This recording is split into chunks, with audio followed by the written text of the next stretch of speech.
Buenos días a todos. Vamos a comenzar ya el congreso. En primer lugar, bueno, a los que no me conocéis, me llamo Jorge Fernández Vega y soy el decano del Colegio de Fisioterapia, y en nombre del colegio pues quiero agradecer, ¿no?, en principio al Ayuntamiento de Santander, que es colaborador en este congreso y nos ha facilitado este local tan, creo, estupendo. También, como no, a la gerente de Atención Primaria del Servicio Cántabro de Salud, Teresa Ugarte, que nos acompaña. El dolor crónico es un enorme reto para atención primaria y hoy veremos grandes soluciones y espero que sean interesantes.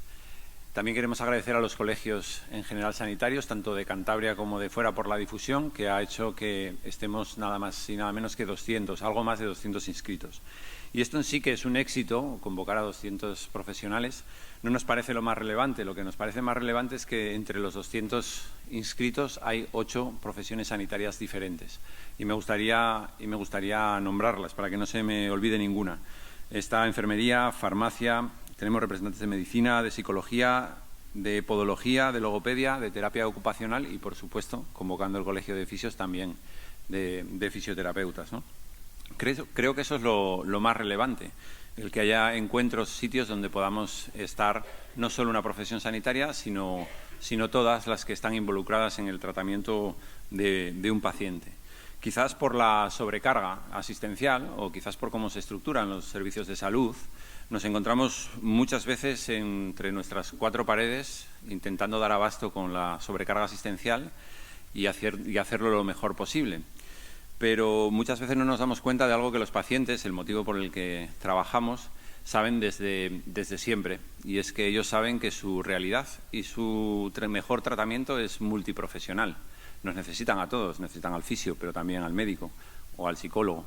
Y eso que ellos saben es realmente lo que quizás deberíamos hacer, poner al paciente en el centro, que es lo que en realidad, entre otras muchas cosas, significa dar respuesta a esas necesidades que tiene el paciente en cuanto al tratamiento desde muchos puntos de vista. Por eso creemos que un congreso como este es tan relevante, ¿no?, porque puede ayudarnos a estrechar lazos, puede ayudarnos a conocer lo que hacen los demás y cómo lo hacen, puede ayudarnos a que todos mandemos un mismo mensaje, algo tan importante en el dolor crónico, y puede empezar a tejer verdaderos equipos en atención primaria y también en hospitalaria, ¿no? Una necesidad que para el paciente, como decía antes, es muy relevante, es su realidad. Deseamos desde el Colegio de Fisioterapia que este congreso ponga algún granito de arena en cuanto a este tema que acabo de abordar. Y sin entretenerme más, porque en realidad venimos a escuchar a grandes ponentes, en este caso fisios, médicos, enfermeras y psicólogos, doy paso a Federico Montero, fisioterapeuta de atención primaria del SACIL, doctor por la Universidad de Salamanca, y Alma, junto con Miguel Ángel Galán, de la Unidad de Estrategias de Afrontamiento Activo del Dolor Crónico de Atención Primaria del SACIL. Su ponencia se titula precisamente así, ¿no?, Unidad de Estrategias de Afrontamiento Activo del Dolor Crónico, cambio de paradigma en el tratamiento del dolor crónico en la sanidad pública. Fede, muchas gracias. Buenos días. En primer lugar, muchas gracias por la presentación. Gracias por venir aquí un sábado a las 9 de la mañana, ¿no?, estar todos aquí. Y bueno, las profesiones sanitarias, pues ya sabéis, los fines de semana lo aprovechamos para formarnos. Y bueno, esperemos que esta mañana sea productiva, ¿no?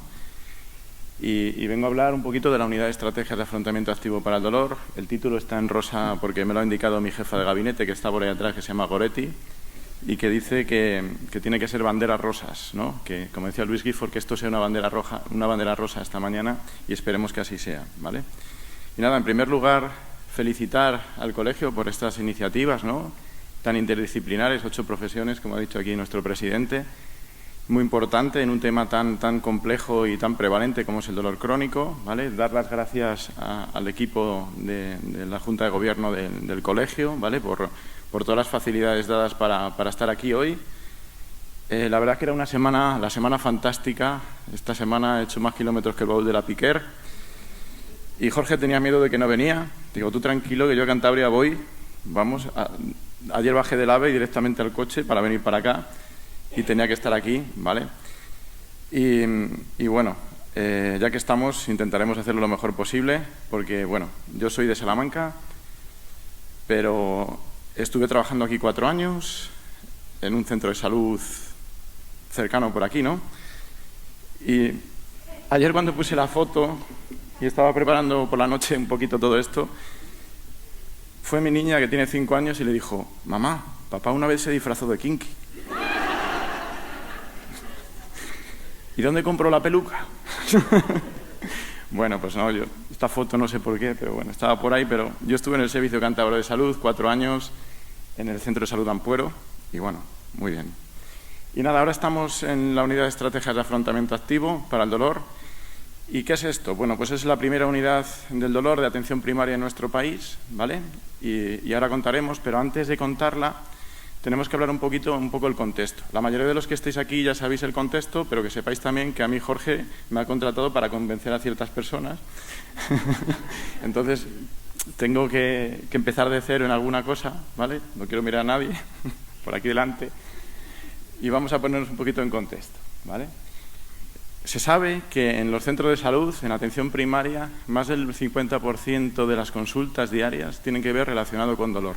De ese 50%, un 30 y pico % es dolor musculoesquelético. Es un tema interesante, ¿no?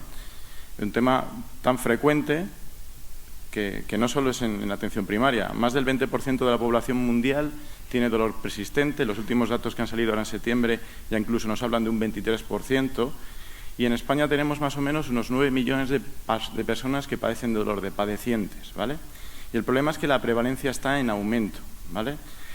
Y no solo es que esté en aumento, es que además en Estados Unidos, que van un poquito por delante en todo esto, ya están acuñando un nuevo término de dolor crónico de alto impacto. ¿Qué es esto, dolor crónico de alto impacto? Personas que presentan dolor en la mayoría o casi todos los días en los últimos 3 meses, que tiene importantes limitaciones en actividades laborales, sociales y de cuidado personal, y que incluso tienen afectación de deterioro cognitivo o incluso de su salud mental. Y este es un tema también que está en aumento, y se estima que un 5% de la población tiene dolor crónico de alto impacto. Y además, las estimaciones a futuro, en el 2019, en la revista The Lancet, hicieron unas proyecciones de necesidades de rehabilitación, necesidades de fisioterapia, en pacientes hasta el 2049, ¿no? A 30 años, una proyección a 30 años, y se vio que la discapacidad en el mundo iba a aumentar para los siguientes años, siendo una de las mayores causas de discapacidad el dolor musculoesquelético, ¿vale? Entre las 10 primeras causas de discapacidad, 5 tienen que ver con patología musculoesquelética, ¿vale? Y estas estimaciones fueron hechas en el 2019, antes del COVID. Y aquí a la derecha vemos todas las secuelas que hay en el COVID, ¿vale? Y las más prevalentes también es el dolor musculoesquelético. Entonces, preparémonos para el futuro, porque vamos a tener más dolor complejo y vamos a tener que dar solución o salidas a este tipo de dolor, ¿vale? Y los gestores sanitarios siempre piensan, ahora que tienen miedo por la sostenibilidad del sistema sanitario, que no hay dinero, siempre piensan que el gasto sanitario está en la hospitalaria. Siempre piensan que los gastos del cáncer, de hematológicos, cardiovasculares, pues son los que ponen en riesgo la sostenibilidad del sistema, porque son los más caros. Pero ahí están confundidos. En Estados Unidos, que lo miden todo, desde el año 2012, saben que el verdadero problema de la sostenibilidad de los sistemas sanitarios es el dolor persistente. Se ha estimado que es lo más prevalente, por supuesto, pero los gastos directos e indirectos de dolor crónico son mayores que las sumas de los tratamientos del cáncer, del SIDA, de las enfermedades del corazón, incluso de la diabetes juntos.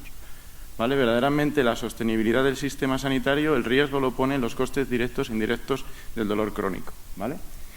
Y además otro problema, que es que en Estados Unidos ha habido un problema muy serio, ¿vale? Y en 2019 se decretó la emergencia sanitaria por la adicción a los opioides. Esto se ha enmascarado un poco con la epidemia del COVID, pero que sepáis que es un tema bastante serio, que parece un poco lejano, pero está ahí a la vuelta de la esquina. Yo siempre digo que todo lo que ocurre en Estados Unidos, desde los pandilleros, las hipotecas cláusula suelo, la obesidad infantil, todo acaba ocurriendo aquí en 5 o 10 años, ¿no? Entonces, cuidado con este tema, que nos puede salpicar y puede llegar aquí pronto. España es el segundo país del mundo que más fármaco por habitante consume, el primero de ansiolíticos, y ya el año pasado la ministra, aunque salió poco en los medios, llamó la atención por el uso adecuado de opioides, porque hemos aumentado exponencialmente, se ha duplicado en 9 años el consumo de opioides, ¿vale? En 9 años se ha duplicado, e incluso el fentanilo es el que más se está recetando en los últimos años, cuando desde la EMA y desde la Agencia Española del Medicamento no se recomienda el fentanilo de liberación rápida para pacientes que no sean oncológicos. Y ha aumentado un 78%. La verdad es que estamos por estadística y por circunstancias, camino también un poquito de un tema bastante serio. Y lo más importante de todo, de estadísticas, está muy bien, la prevalencia, los costes, los problemas que pueden venir, pero lo más importante de todos es que el dolor es el protagonista de la vida de muchas personas, el que le despierta por la noche, el que le dice si se puede levantar o no, el que le dice cómo tiene que levantarse, si puede ir a trabajar. Al final el protagonista es el que limita la funcionalidad y la calidad de vida de muchas personas. ¿Y por qué es tan difícil tratar todo esto? ¿Por qué está creciendo esta epidemia silenciosa? Pues hay varias causas que ya están analizadas, lo que pasa es que no se conocen bien, y una de ellas es que los sanitarios es lo que más frecuente tratamos, pero lo que menos formación específica recibimos.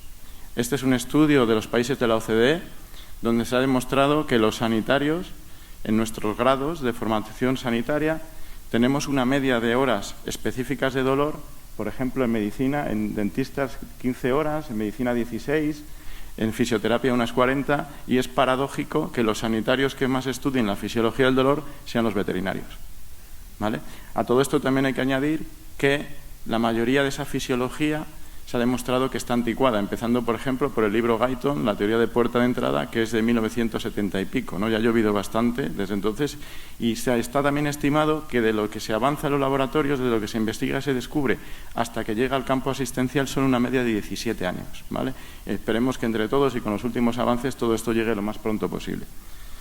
También se ha abusado mucho del diagnóstico por pruebas de imagen, y las pruebas de imagen son pruebas complementarias. Se ha olvidado la exploración, se está dejando, cuando es muy importante, la anamnesis, la exploración, y ha sido una revolución en los últimos años que se ha visto por miles de estudios y en muchas revisiones sistemáticas, donde se ha demostrado que hay mucha gente sana que tiene este tipo de imágenes radiológicas que parecen patológicas, pero que no tienen ningún tipo de dolor. Y eso es un tema muy interesante de falso diagnóstico.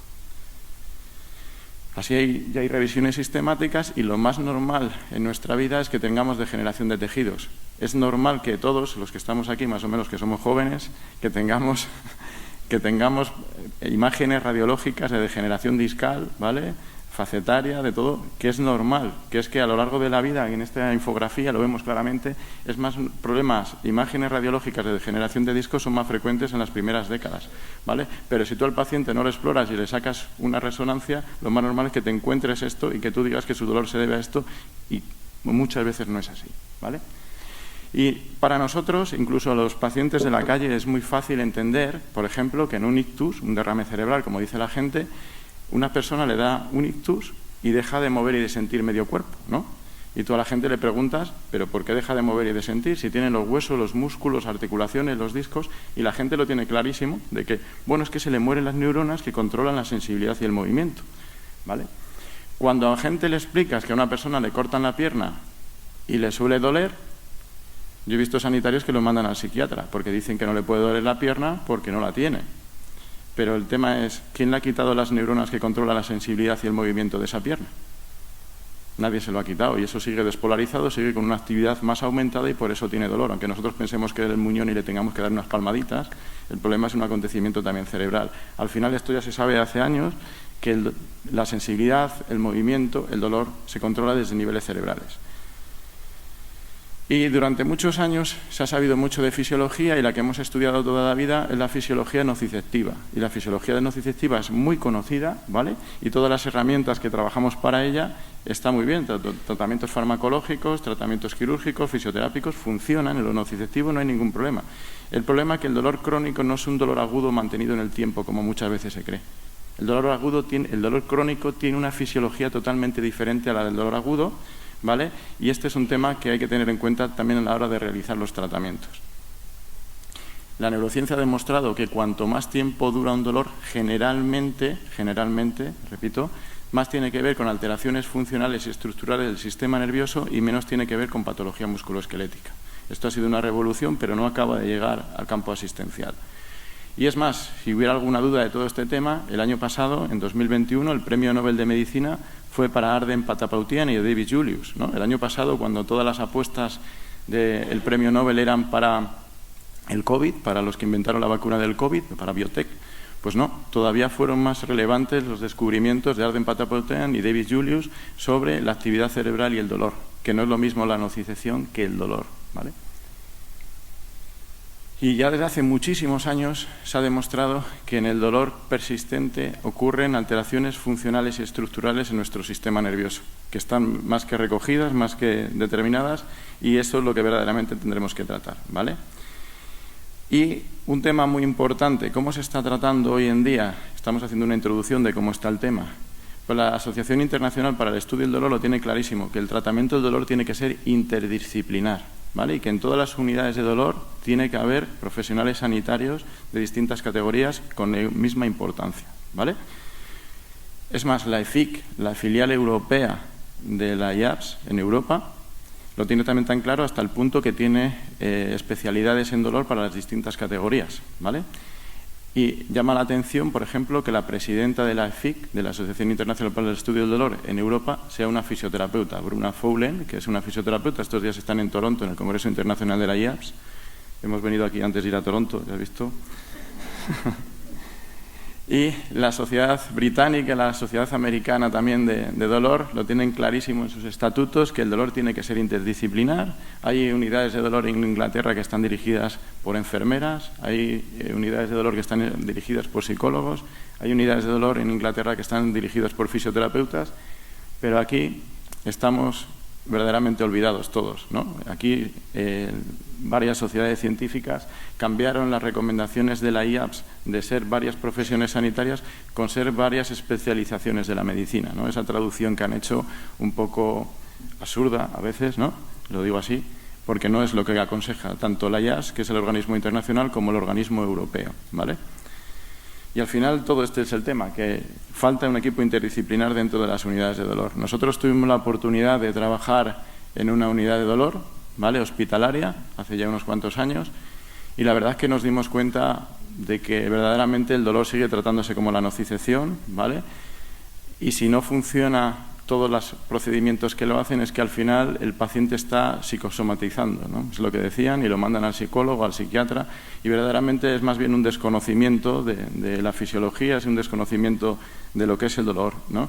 Y se están gastando miles, cientos de miles de euros en unidades de dolor que verdaderamente sin retorno, y no solo es eso, es que con unos efectos secundarios a veces de las técnicas que se emplean bastante serios, ¿vale? Hace poco, en unas jornadas de dolor, decía un anestesista de Madrid que en algunas unidades de dolor de Madrid al día se pueden gastar hasta 180.000 euros en aparatajes, en intervencionismos, y verdaderamente él era autocrítico, dice, sin grandes repercusiones sobre el paciente, ¿no? Yo creo que eso también habrá que ver un poco ese ajuste de presupuestos en el tratamiento del dolor. Y nosotros estuvimos ahí casi un año. Los gestores se dieron cuenta de que nuestros principios eran totalmente diferentes a lo que se hacía allí, ¿no? Y al final decidieron dar el paso de hacer la unidad de estrategias de afrontamiento activo del dolor, ¿no? Y ahora pasamos a hablar un poquito de ella, después de esta introducción que hemos hecho de cómo está la situación. Y la verdad que no ha sido fácil, ¿vale? Pero hemos sido muy cabezotas. Yo siempre digo que de las grandes crisis salen las grandes oportunidades, y nosotros estábamos cansados de ver a pacientes que venían y venían, que hacíamos muchos números, que nos pedían números, pero si verdaderamente hacíamos un análisis siempre eran los mismos que volvían y volvían, ¿no? Entonces este es un tema que no sé para qué, ¿no? Tanto número si verdaderamente no estamos dando solución a los problemas, y nosotros estábamos ya pensando hasta en dejar la fisioterapia porque estábamos un poco frustrados, ¿no? Pero nos dimos cuenta que cuando venía un tipo de este paciente ya nos asustábamos, nos llevábamos las manos a la cabeza, ¿no? Las famosas totalgias, y al final nos dimos cuenta que los que verdaderamente estábamos confundidos éramos nosotros, ¿no? Y cuando empezamos a ver a nivel internacional cómo lo estaban haciendo, cuando empezamos a formarnos, nos dimos cuenta, primero que hicimos fue irnos a confesar, somos pecadores porque hemos echado la culpa a los pacientes muchos años y verdaderamente no sabíamos dónde estábamos, ¿no?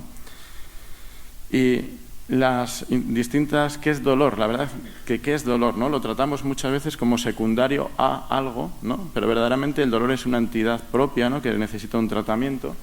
Y la última definición de la IAPS que han hecho en el año 2021 dice que es una experiencia sensorial y emocional desagradable, similar a la que iría asociada con un daño tisular real o potencial. Verdaderamente esto no dice gran cosa, ¿no? Lo verdaderamente importante, y a nosotros nos gusta mucho esta definición, la de Chapman y Nakamura, que dice que el dolor crónico es aquel que presenta un carácter intenso, que se mantiene en el tiempo alterando la vida del individuo y que deja de tener una función de protección y que, por el contrario, deteriora la salud y las capacidades funcionales, convirtiéndose en fuente de sufrimiento y de discapacidad. Esto sí es interesante, ¿no? Primero, el dolor en condiciones normales es un sistema de protección. Es bueno, ¿no? Si no tuviéramos dolor con una apendicitis, nos entraría una peritonitis. Si no tuviéramos dolor con un trombo, pues ese trombo progresaría y podríamos tener, ¿no? El dolor es un sistema de protección, ¿vale? El problema es cuando se desajusta. Cuando se desajusta, en vez de protegernos, lo que hace es alterar todas las funcionalidades del individuo, ¿vale? Y ese es el problema, se convierte en el protagonista y a nada hay dolor por cualquier cosa, ¿no? Y este es el tema, que limita la funcionalidad y también limita la calidad de vida. Ojalá el dolor fuera una lesión, ojalá el dolor fuera una discapacidad física. No, el dolor afecta cognitivamente, el dolor afecta emocionalmente, por supuesto emocionalmente y también socialmente. El dolor es multidimensional y como tal tiene que ser tratado en todas las dimensiones, no solo en la dimensión física. Bien, muy interesante. ¿Y qué hacemos ahora? Pues bien, todos estos cambios funcionales y estructurales que hay en el sistema nervioso se ha demostrado que se pueden resetear, que se pueden trabajar, que se pueden revertir y que el paciente puede recuperar su funcionalidad, todas sus funcionalidades, ¿vale? ¿Y qué hacemos nosotros en la unidad? Pues los pilares básicos son el nivel asistencial, el nivel docente y el nivel de investigación. También podríamos añadir la gestión. Pero bueno, el nivel asistencial. ¿Qué hacemos a nivel asistencial? Lo que dicen las guías de evidencia científica sobre tratamiento de dolor crónico. Es que está todo ahí, la evidencia científica está ahí. Si queremos aplicar una medicina basada en valor, una enfermería basada en valor, una fisioterapia basada en valor, una psicología basada en valor, está más que estudiado y demostrado que tiene que estar una atención centrada en el paciente, luego hablaremos un poquito de eso. En segundo lugar, está claro que la experiencia profesional también es un grado. Tercero, y muy importante, la evidencia científica, hay que seguir la evidencia científica, ahí están las guías de práctica clínica. Y cuarto, muy importante, tenemos que hacer lo más costo efectivo, tanto desde el punto de vista económico como de los efectos secundarios. Y ahí se ha demostrado que en pacientes con dolor persistente la primera línea de tratamiento tiene que ser el ejercicio y la educación, ¿vale? Y, por ejemplo, en el 2018 ya The Lancet hizo un llamamiento para el cambio de paradigma en el tratamiento de dolor crónico. Y como podemos ver en este monográfico de Lancet, lo más importante es la educación, lo más importante es el ejercicio, esas son primeras líneas de tratamiento. Hoy en día las guías de práctica clínica han cambiado muchísimo, ya no es formato A1, B1, C1, la evidencia científica es recomendaciones hacer, recomendaciones no hacer. Y entre las recomendaciones hacer son seguir las primeras líneas de tratamiento, ¿vale? Y no podemos utilizar una segunda línea de tratamiento si no estamos utilizando una primera línea de tratamiento, ¿vale? Esto está más que estudiado, se sabe bien, para que tenga efectos verdaderamente positivos hay que utilizar primera línea de tratamiento. Y muchas de las técnicas que utilizamos, por ejemplo en fisioterapia, manipulaciones, terapia manual, son coadyuvantes, no son primera línea de tratamiento. Pero también a nivel farmacológico, las últimas recomendaciones de guías de práctica clínica, por ejemplo, en lumbalgia persistente se ha demostrado que el paracetamol está contraindicado. Acaba de salir también una revisión, un estudio bastante interesante en agosto de este verano, donde se dice que el tomar inflamatorios de manera repetida en fase agudas de lumbalgia también puede ser un fenómeno de perpetuación. Entonces, de esto todo se está estudiando y tiene sentido. La inflamación es un fenómeno reparador. Se ha estudiado y la inflamación es un fenómeno reparador. ¿Para qué vamos a parar un fenómeno reparador con un antiinflamatorio? Es que estamos haciendo muchas cosas antilógicas, ¿vale? Y esto no son percepciones, no, estos son ya estudios, evidencia científica, donde se recomienda un uso limitado, ¿vale? Incluso en alguno contraindicado como el paracetamol. También el tema de los opioides. El tema de los opioides en las guías de práctica clínica y más las últimas que han salido en los últimos años es muy interesante. Por ejemplo, la última guía americana y canadiense también que han salido de tratamiento de opioides se llama uso adecuado de tratamiento del dolor musculoesquelético mediante opioides y prevención de la hiperalgesia inducida por opioides. Los tratamientos de opioides están claramente indicados en un primer momento para intentar luego conseguir funcionalidad en el paciente. Mantenerlos durante mucho tiempo puede agravar el problema y eso está más que sabido. Y aquí ves a pacientes que le ponen una dosis alta, no funciona, se la aumentan con el ascensor terapéutico cuando eso está totalmente contraindicado y se mantienen mucho en el tiempo.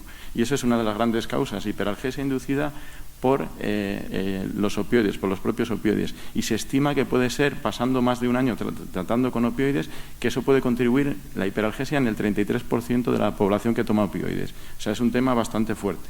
Y seguimos, ¿vale? Y todo el tema intervencionista, todo el tema tan nociceptivo... ¿Ya terminó? ¿No? Sigo. Bien. También se ha demostrado que todo el tema del intervencionismo que tanto se está usando está basado en la nocicepción y el dolor crónico no es nocicepción, ¿vale? Hay que tratar las alteraciones funcionales y estructurales del sistema nervioso, ¿vale? Esta es una publicación de British Medical Journal donde habla claramente, tras investigar 44 guías de dolor musculoesquelético, hace 11 recomendaciones finales, ¿no? Muy importante, asegurarse que la atención está centrada en el paciente. El paciente es el que tiene que conocer qué es lo que pasa y el paciente tiene que decidir y tomar las decisiones. Y tenemos que ser flexibles. Yo hace unas semanas, a mí un paciente me dijo, ya sé que usted me dice que esto lo podemos recuperar, que puedo trabajarlo así, pero a mí me interesa que me pongan un electroestimulador medular porque cuenta más para la jubilación. Pues lo tenemos que aceptar. Esto tiene que él tomar las decisiones, no las compartimos, pero bueno. Muy importante también en el dolor complejo, que muchas veces siempre pensamos cómo se proyecta sobre el sistema musculoesquelético, pero hay veces que tenemos banderas rojas y hay que hacer una buena evaluación, hay que estar muy ojo a visor. Nosotros tenemos la suerte de tener ahí al lado en el trabajo a un equipo de medicina interna que tiene una unidad de diagnóstico rápido y que es muy accesible y ante cualquier duda siempre están ahí y eso es básico. Muy importante también, según estas recomendaciones, evaluar los factores psicosociales porque están muy implícitos en la perpetuación del dolor y tenemos que saber detectarlos. Utilizar selectivamente pruebas de imagen, y esto no es porque sí, ¿no? Se ha demostrado, por ejemplo, en lumbalgia, que del 100% de lumbalgias, solo un 1% se debe a banderas rojas, ¿vale? Entre un 3 y un 5 se debe a patología específica espinal, y entre el 90 y el 95% es inespecífico, no hay ninguna estructura que esté detrás de esa lumbalgia crónica, ¿no? Entonces, no es que no tengas que hacer pruebas, es que en una revisión sistemática que salió el año pasado en Estados Unidos, con 409.000 pacientes, una revisión de 409.000 pacientes, se ha visto que aquellos pacientes que le hicieron resonancia, no solo es que con el tiempo estuvieran peor igual, no, es que encima tenían un aumento más alto de consumo de opioides. Y muy importante, se habían operado 1,29 ratio frente a 0,23 frente a los que no se las habían hecho. O sea, es que es un tema bastante serio. No es que no haya que hacérselas porque no hay una patología espinal específica en la mayoría de los casos, es que encima es contraproducente desde el punto de vista quirúrgico, desde el punto de vista de farmacología y desde el punto de vista de funcionalidad, que es lo más importante de todo. Entonces, ese tipo de estudios no se conocen, no llegan, ¿no? Y tienen que llegar a gestores, tienen que llegar también a los sanitarios para que sepamos que no es que no queramos prescribirle, tenemos que hacer una educación porque el paciente parece que si no tiene pruebas no está bien diagnosticado y hay que informarle bien las cosas, ¿vale? Me gustaría tener más tiempo porque de este tema, pero bueno, ya lo hablaremos más adelante. Y lo más básico de todo también es que el paciente sea la parte activa del tratamiento. Y para que el paciente sea la parte activa del tratamiento tiene que recibir una buena información, tiene que mantenerse activo y todavía seguimos viendo gente que receta reposo cuando está contraindicado, ¿vale? Y muy importante que el paciente se mueva, que haga ejercicio, porque eso es lo que verdaderamente va a cambiar a nivel funcional y estructural su sistema nervioso, ¿vale? Este tema de las guías de práctica clínica parece un poquito así nada, ¿no? Y que hay resistencia de los pacientes que quieren seguir siendo pasivos, hay resistencia del sistema, no va a quedar más remedio porque no hay mucho dinero y en un futuro menos, hay que ir a lo costo efectivo. Y lo más importante, la resistencia de los profesionales al cambio, pues que sepáis que en Estados Unidos ahora el sistema de la abogacía está sacando su fuente de alimento, casi todo ahí, invirtiendo. Antes fueron los bancos, las hipotecas suelo, cláusulas suelo, todo este tema. Ahora mismo allí están mucho en el sector sanitario. Y lo que hacen es, si usted a un paciente le trata con unas recomendaciones no hacer y no sigue las recomendaciones hacer, le denuncian y le sacan los cuartos. Entonces no os preocupéis que ya cambiaremos de golpe si no cambiamos durante este tiempo. Aquí pagarán los sistemas de salud, pero luego ya veremos cómo nos van a poner las pilas porque no hay dinero para pagar tanto, ¿vale? Y lo más importante de todo es la funcionalidad. Nos estamos centrando a usted cuánto le duele, qué intensidad de dolor tiene. Eso no está recomendado en las guías de práctica clínica. Esto es una guía de práctica clínica australiana donde lo dice claramente. Para que disminuya el dolor hay que seguir una serie de pasos donde el primer paso es que el paciente entienda cómo funciona el dolor, ir ganando poco a poco funcionalidad, volver a la normalidad, a su vuelta al trabajo, a su vuelta a las actividades diarias y después ya disminuirá el dolor. Esto lo tiene que saber el paciente dejarnos de centrar en la intensidad de dolor, centrarnos en funcionalidad a corto, medio y largo plazo, y eso será lo más importante. No es cuánto te duela, sino qué puedes hacer. Y está demostrado que cuanto más vayas pudiendo hacer, menos dolor vas a tener, ¿vale? Entonces, también aquí tenemos que cambiar la filosofía. Nosotros como que estamos todo el día centrándonos en la quinta constante vital, la intensidad de dolor y tal, eso ya se ha hecho en Estados Unidos y fue un auténtico fracaso, ¿vale? No nos centremos en la intensidad. Y bien, tenemos que ir a un cambio de paradigma, no lo estamos haciendo tan mal, ¿vale? Que esté centrado en el paciente, basado en el modelo biopsicosocial y neurobiológico, muy importante, basado en la evidencia científica y en un equipo interdisciplinar. A mí me sienta muy mal porque por todos los lados donde vas, incluso hay una sociedad de dolor que se llama multidisciplinar. La palabra multidisciplinar es como la Torre de Babel, hay muchos, pero no. Es inter, verdaderamente que haya conexiones, que haya trabajo en conjunto, eso es fundamental y básico, el equipo interdisciplinar, ¿vale? Y nosotros lo que más trabajamos en la unidad son programas, ¿vale? Al final el paciente tiene un dolor durante años, el paciente lleva muchos años con dolor, es el protagonista de su vida y al final que deje de tener dolor es un cambio de estilo de vida. No podemos pretender resultados a corto plazo. Un cambio de estilo de vida se ha demostrado que como mínimo, son 7-8 semanas. Entonces eso es fundamental y hay que saber también cuándo pueden hacer esos programas. No vamos a darle educación y al ejercicio a todos. Un paciente para el cambio de estilo de vida, verdaderamente el programa tiene que ir cuando ya esté en fase de preparación para la acción. Tenemos que saber las fases, no podemos meterlo en fase precontemplativa ni contemplativa. Tenemos que prepararlo individualmente para que luego vaya a programas, para que verdaderamente sea en la fase de acción, ¿vale? Y este tema que ahora está tan de moda, y alguno de aquí me va a pegar, en Twitter me dieron hace poco por decir esto, lo voy a decir otra vez y cada vez lo voy a decir más, ¿vale? Vamos un poco a modas. Y ahora la moda del ejercicio. Todo el mundo tiene que hacer ejercicio. Pues que sepáis que hay pacientes que tienen dolor que no están preparados para moverse ni para hacer ejercicio. Porque la demanda, sabemos mucho de demandas y cargas en el tendón, en los músculos, lo que queráis. En el mundo del dolor crónico ya hay que pensar en las demandas y capacidades a nivel de circuitos y de actividad cerebral. Y muchos de los pacientes el moverse le va a dar dolor y lo que tenemos que empezar muchos de ellos es con trabajo somatosensorial, con imaginería motora graduada, incluso con realidad virtual, para que haya una actividad cerebral de movimiento sin que verdaderamente exista movimiento, porque ese paciente todavía no está preparado. Y estamos hablando con pacientes con dolor complejo, es verdad, de síndrome doloroso regional complejo, pacientes de neuropatías y todo este tema, pero muy importante también en pacientes que tienen dolor crónico por patología aparentemente musculoesquelética.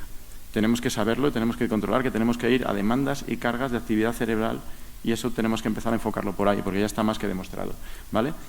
En sanos, el ejercicio produce hipoalgesia, pero en pacientes con dolor persistente se ha demostrado que puede producir hipoalgesia y en la mayoría de ellos hiperalgesia, ¿vale? ¿Y por qué se debe esto? Pues esto está estudiado. Se ha demostrado en los últimos años que si un paciente presenta factores psicosociales como el miedo al movimiento, catastrofismo y creencias limitantes, ese paciente, si le ponemos a hacer ejercicio, lo más seguro es que tenga una hiperalgesia inducida por el ejercicio, ¿vale? Por eso es todavía más que imprescindible a estos pacientes hacer una educación para atajar esos catastrofismos, esos miedos, antes de meterlos a hacer ejercicio, ¿vale? Y esto que funciona tanto en el sistema de opioide endógeno como en el sistema cannabinoide, ¿vale? Y está más que estudiado. Y esto ha salido ha salido hace 15 días y un término nuevo, un acuñamiento que tiene muy interesante, que no tenemos que buscar en pacientes con dolor crónico la hipoalgesia post-esfuerzo, post-ejercicio. Lo que tenemos que buscar es la hipoalgesia post-programa de ejercicio, ¿vale? Y esto nosotros, pues hemos ido aprendiendo a base de ensayo-error. ¿Y nosotros cómo hacemos todo esto? Pues un trabajo aeróbico, está claro, que está encaminado a estimular los mecanismos de inhibición endógena, ¿vale? También mejora la funcionalidad, por supuesto, pero sobre todo a provocar cambios neuroplásticos a nivel cerebral con una serie de características, con implicaciones cognitivas, ¿vale? Con implicaciones emocionales, en movimiento, ¿vale? Nosotros no somos psicólogos, que quede clarísimo, sí tenemos equipo de salud mental dentro del equipo, pero el movimiento es muy plástico, el movimiento se ha demostrado y el equipo interdisciplinar puede abordar todos los cambios funcionales y estructurales que ocurren a todos los niveles, cognitivo, emocional, sensorial, ¿vale? Incluso social. Nosotros hemos visto que los grupos son terapéuticos. Nosotros cuando aprendimos fuera, con anglosajones y tal, ves que ellos one to one, ¿no? Van uno a uno, ¿no? El inglés tiene una cultura de qué tengo que hacer, ¿no? Aquí los latinos somos más pasivos, nos gusta que nos lo den todo hecho, ¿no? Y entonces, el trabajo en grupo hemos visto que es terapéutico, aparte que es más costo efectivo, por supuesto por organización, pero el grupo en sí es terapéutico y nosotros lo potenciamos muchísimo, ¿vale? Y el equipo, pues en estos momentos somos 8 personas ya trabajando, ¿vale? En la unidad, un equipo interdisciplinar. Esperemos que nos dejen todavía más disciplinas. Médicos y enfermeras nos lo limitan mucho porque no hay ni para el resto, nos dicen, ¿vale? Ya llevamos unos cuantos años. El problema hemos tenido con la pandemia, que ha sido una parálisis porque no hemos podido realizar grupos. Hemos seguido con tratamientos individuales. Este año ya vamos a empezar ahora la 9ª edición de grupos, de programas, ¿vale? Cada programa son 3 meses. Ya tenemos por todo Valladolid, tenemos en la unidad programa, pero también tenemos en 23 centros de salud, donde coordinamos con todos los profesionales, ¿vale? Y, por supuesto, también hacemos tratamientos individuales en patologías más complejas o en la preparación a esa fase de acción para meterlos en programas, ¿vale? A nivel docente, pues a nivel docente trabajamos bastante en los equipos, tanto en hospitalaria como en primaria, formación de equipos, que es básico, fundamental. Muy importante, formación de pacientes, por supuesto, con todos los materiales digitales, libros y todo lo que podemos. Y muy importante, rotatorios en la unidad. Nosotros creemos que la teoría es muy bonita, pero hay que ver la práctica y eso es fundamental. Y en la unidad están rotando médicos, enfermeras, fisioterapeutas para aprender y para seguir trabajando todos. Cuanto más seamos, mucho mejor, ¿vale? También a nivel de otras comunidades hemos realizado formación. Aquí estuvimos en 2019, ¿vale? Y la verdad que bien, estamos por todos lados y estamos intentando ayudar a que este tipo de cambio de paradigma se expanda por todo el territorio, ¿vale? Y en cuanto a la investigación es un pilar también básico. Esto no es nada agradecido, hay que invertir muchas horas, no se paga nada, pero es básico, fundamental, tener datos para saber tomar decisiones. Estamos en la era del Big Data, ¿vale? Nosotros todos los datos de los pacientes los recogemos, tenemos una amplia base de datos y nosotros aprendemos más de los errores que lo que nos sale bien, ¿no? Y esto es básico, fundamental, seguir investigando para poder mejorar la asistencia de estos pacientes. Uno también de nuestros objetivos, y así lo estamos haciendo, es establecer reglas de predicción clínica. ¿Quiénes son los pacientes que se benefician de estos programas? No vamos a usar mal nuestros recursos. Y entonces sabemos más o menos quién funciona, quién en estos programas va bien, que no hay grandes limitaciones y también sabemos cuánto estamos consiguiendo, ¿no? Y nuestro objetivo todavía es mucho más mejorar todo este tema, ¿vale? Y nada, este tipo de intervenciones son sencillas y reproducibles, se puede hacer perfectamente en atención primaria. Es más, las guías de práctica clínica sí lo dicen, que estos tratamientos tienen que ser en atención primaria desde el primer momento, ¿vale? Mejora la calidad de vida, mejora el catastrofismo, la kinesiofobia, el umbral doloroso a la presión, mejora la funcionalidad en todos los aspectos, disminuye el consumo de fármacos, ¿vale? Se genera un ahorro en consultas y pruebas diagnósticas, se disminuye la frecuentación. Eso también es muy importante, ¿vale? Es costo beneficioso, carece de efectos secundarios y lo más importante de todo, este tipo de enfoques encaminados al empoderamiento del paciente y a estrategias de afrontamiento activo son el futuro de un sistema sanitario sostenible. Cuanto más pasivos seamos, podemos poner 200 psicólogos, 200 logopedas, 200 fisios, que lo vamos a llenar. El paciente tiene que hacerse responsable de su salud, el paciente tiene que ser la parte activa de su salud, ¿vale? Y eso es fundamental para mantener la sostenibilidad del sistema sanitario. Y bueno, nosotros nos llevamos una sorpresa, porque cuando acabamos los primeros programas, los pacientes seguían quedando ellos en los parques a hacer ejercicio, a hacer sus cosas, pero claro, en Valladolid en invierno hace mucho calor, ¿no?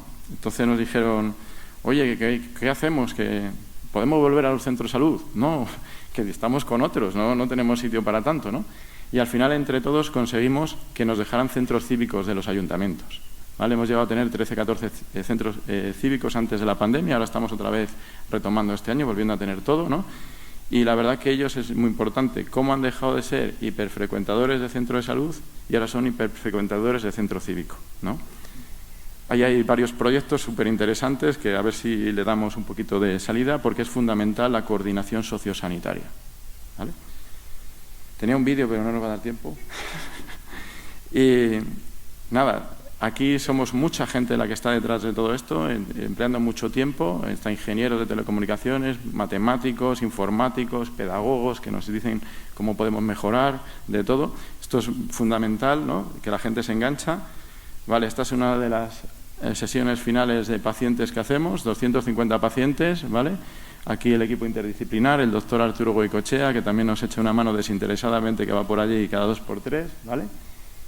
Y nada, que este es el nuevo consejero que hay en Castilla y León de Sanidad, que lleva pocos meses. Nosotros hemos pasado ya por 3 consejeros distintos, de partidos distintos, y los 3 han apostado por esto. No se activa. Bueno, viene a decir, ¿vale? que va a expandir el programa por todas las comunidades de Castilla y León, por todas las provincias, y que va a contratar personal sanitario en atención primaria, 35 fisioterapeutas, personal de psicología también, para ir empezando a expandir todo esto, el modelo, por todo Castilla y León, ¿vale? Y bueno, pues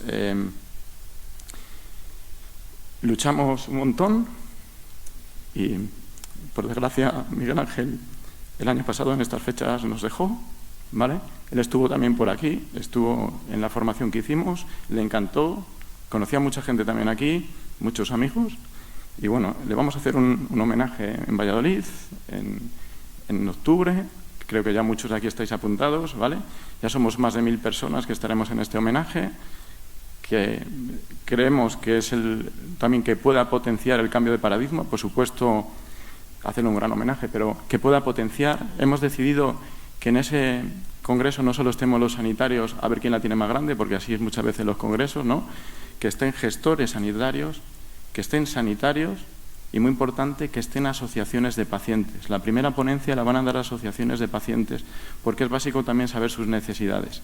Y queremos que sea lo más práctico posible y que estemos todos ahí para impulsar este cambio, que la primaria empiece a ocupar el sitio que tiene que ocupar en el tratamiento de dolor, como ya lo está ocupando en otros países, y que aquí en España estamos muy avanzados en oncología, en hematología, en lo que queráis, pero en el tratamiento de dolor vamos muy retrasados, ¿vale? Y esperemos que el cambio de paradigma esté aquí cuanto antes, ¿vale? Decía mi compañero que lo mejor está por llegar y yo también así lo creo. Muchas gracias.